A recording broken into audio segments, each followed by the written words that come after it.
হ্যাঁ দিদি বলো, কিছু কি হয়েছে? এই যে মহারানী, সকাল 9টা পর্যন্ত তুমি বিছানায় পড়ে পড়ে ঘুমাচ্ছ। লজ্জা শরম বলে কিছু আছে নাকি নেই? বিয়ে হয়েছে সেটা এক রাতেই ভুলে গেলে? শোনো, বাড়ির সব কাজ পড়ে আছে, আর এই সংসারের দায়িত্ব এখন শুধু আমার একার নয়, তোমারও। দিদি এই কটা দিন খুব খাটাখাটনি গেছে তো, তাই শরীরটাও ভালো লাগছিল না আর খুব টায়ার্ডও লাগছিল, ওই জন্য ঘুমটা ভাঙেনি। ঘুম ভাঙেনি বললেই হয়ে গেল? মানে তুমি কি চাও? তুমি পড়ে পড়ে ঘুমাবে আর আমি তোমার সেবা যত্ন করব? না না দিদি, এমনটা না, আমি তো এমন বলিনি। আবার মুখে মুখে তর্ক করছো? তোমার কোনো লজ্জা শরম নেই? তুমি পড়ে পড়ে ঘুমাচ্ছ আর আমি খেটে খেটে মরছি। যাও গিয়ে ঘরগুলো মোছো, আর বাসন রয়েছে সেগুলো গিয়ে মাজো। উঠছি দিদি। উঠছি না, এখনই উঠে যাও।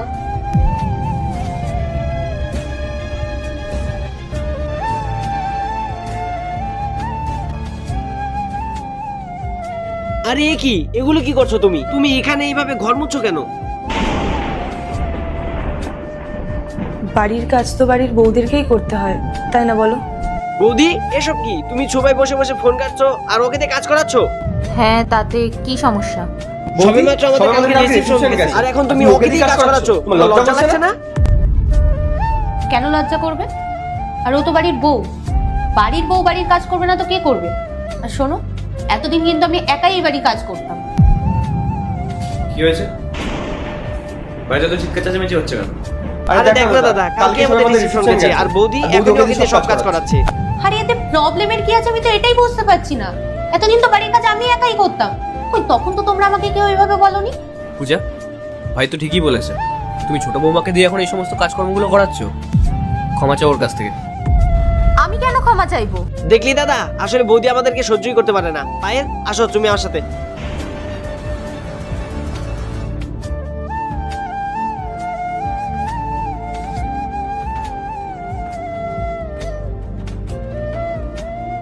পূজা, তুমি রিসেপশনের পরের দিন ছোট বৌমাকে দিয়ে এই সমস্ত কাজকর্ম করাচ্ছ? রাহুল, এতে কিসের সমস্যা হচ্ছে আমি তো এটাই বুঝতে পারছি না। পূজা কালকেই পায়েলদের রিসেপশন গেছে আর তুমি আজকেই ওকে দিয়ে এই সমস্ত কাজকর্ম করাচ্ছ? তাহলে তো মনোজে রেগে যাওয়াটা স্বাভাবিক ব্যাপার।